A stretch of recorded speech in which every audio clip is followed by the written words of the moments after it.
കഴിയണ നേരമതയോ ലങ്കേശൻ രാവണന്റെ നെഞ്ചിലിടുക്കിയായി വല്ലാതെ മോഹമുണർന്നു മൈഥിലിയെ കട്ടതുകൊണ്ട് എന്തെല്ലാം മുകില് വന്നെന്റെ കൈലാസനാഥ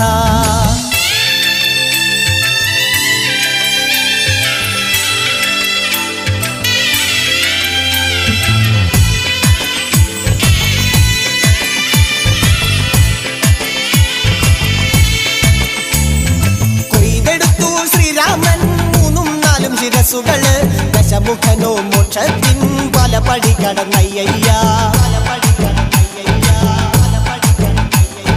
കൊയ്തെടുത്തു ശ്രീരാമൻ ബാക്കിയുള്ള ശിരസുകള് ദശമുഖനോ മോക്ഷത്തിൻ വാതിൽ കടന്നേ അയ്യ വാനരപ്പടകളിലെങ്ങും രാമജപത്തിൻ അലയൊലിയല്ലോ ലോകരെല്ലാം പാടി സ്തുതിക്കുന്നു